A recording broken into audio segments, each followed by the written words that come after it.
My name is Aislinn Campbell, and I am the professional gardener and Chief Inspiration Officer for Freedom Harvest Farms, I like to say. And I wanted to tell you guys about two great events I have coming up. Thank you for that, I appreciate it. February the 15th is Partner Pizza Picnic, farm-to-table cooking experience. So pick your partner and come picnic with us and eat some pizza. Yeah, we're gonna make pizza and have a fun time. When? It's February the 15th, so it's like a Valentine's Day kind of thing, but, you need a partner to eat your pizza. You could bring whichever kind of partner you like. You bring your kid. You see what I'm saying? Yeah. Anyway, I just want to say pizza partner picnic. Performances. Okay, Peter, playing on pickle cup. Pickled penises. What? On March 20th and 21st, we have rescheduled the Women's Wellness Retreat, and I actually have a few gals that I've met here, and we've gotten to know each other well. They're doing yoga with us. Anyway, here we go. We're doing this thing. I made this just for you guys. The man-made war on all of life itself. This whole transmission started because someone asked me a really simple question after reading a post that I made. I said, I'm not trying to kill everything that wants to eat my food. I'm trying to grow food inside of a living system. And they asked, well, what about cut ants? Because everybody always asks me that. Like, the whole colony has moved right in next door to my garden, and anything I grow is just going to be for them. So what do I do about that? It always sounds like that, by the way, in my mind. And I remember thinking, well, that question alone explains almost everything about how we live. Because cut ants aren't villains. They're actually farmers. They don't even eat the plants they cut. They carry them underground and feed them to fungus. By the way, fungus is going to eat us, if y'all didn't already know that. They're running an entire agricultural system beneath your feet. So when a cut ant colony moves next to my garden, what that actually tells me is not that something is wrong with the ants or the ants have done anything wrong. What it tells me is I've planted my food inside their ideal environment. Loose sandy soil, dry, warm, easy tunneling, low organic matter, perfect conditions for underground farming. So of course they moved in. I would too. And this is where modern thinking goes straight to war. Spray them, poison them, destroy their colony. But all that does is reset the conditions. So another colony comes along, and another, because we never actually changed the ecosystem. We only intact its inhabitants. So instead, I ask different questions. What conditions am I creating? What makes their system succeed? What makes it fail? And the answer is simple and requires a different way of relating to the land. I need heavy living soil, moisture, shade, density, biological activity, and I need to stop gardening in the sand. And I need to build soil where soil doesn't exist, like raised beds and compost, manure, wood chips, leaf mold, deep mulch, close planting, real shade. I create a pocket of life inside a larger system that doesn't naturally support what I want to grow. And suddenly the ants are still there. But my garden is no longer interesting to them. Not because I killed them, but because I changed the conditions.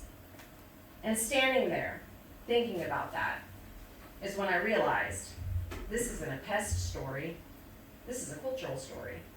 Because I work with the soil for a living, and the biggest thing soil has taught me is that most of our problems come from trying to control systems we don't understand, instead of tending the ones we're actually responsible for. We live inside of a man-made war on life itself, and most of us don't even realize we're enlisted. We've normalized the idea that if something resists us, it's our enemy.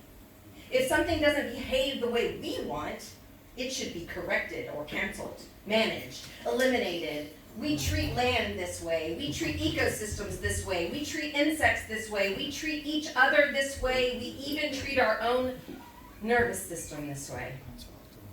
Any form of friction becomes a problem to solve instead of a system to understand. We decided we could live everywhere. We decided we could live in deserts, on coasts, swamps, frozen places, but we don't migrate. We don't follow seasons. We don't leave land to recover. We arrive and say, this is mine now, and everything here needs to adjust to me. Indigenous cultures didn't live like that. They moved with food. They followed fruiting cycles. They created food forests and seasonal harvesting zones. They planted trees that they might not ever return to, or even for years, and they left land. And then they came back. And they let systems regenerate, and they didn't extract and stay.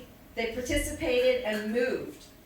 Modern culture sits still and extracts. It extracts the nutrients, it extracts the resources, extracts the attention, extracts the labor, extracts the energy. And when the system collapses or resists, we don't ask what we disrupted. We declare war on whatever it is in the way. Just like we do with the ants. And the pattern underneath all of it is the same. We try to change the entire ecosystem instead of changing the small spaces we actually touch. You cannot change the coast. We live on an uninhabitable space. Ask the original inhabitants. It's hard here, and so they moved around. We cannot change the climate. We can change tiny little micro spaces, but we cannot change the climate. We cannot change the world. The only thing we can change is the small space you are in direct relationship with. So, like your kitchen garden, fix that. Make that a space. Your body, your home, your relationships, your immediate community. That's it. That's your real jurisdiction. The soil health and the health of that is available for these insects. Not just in agriculture, but in culture, in nervous systems, in human connection. Living soil collapses bad systems and supports good ones automatically, not through force, through coherence. And that's what ecology actually is. Not nature without humans, not humans dominating nature, but humans learning how to participate intelligently again. So the cut ant didn't teach me how to kill things better. It taught me how to design things better. And the real war on life isn't happening in the forest, it's happening in the way we think. In the way we approach every system with fear instead of literacy. Control instead of relationship. Extraction instead of participation. So here's the invitation. Stop trying to save the world. Stop screaming about systems you can't touch and you won't touch. Stop fighting everything that resists you and start tending the one small ecosystem that is actually yours. Build one raised bed. Regulate one nervous system. Heal one relationship. Create one functional community. One place where life works better because you are there. Because life doesn't need conquerors. It needs intelligent participants. And the man-made war on all of life itself ends the moment we remember we were never meant to be at war with it in the first place.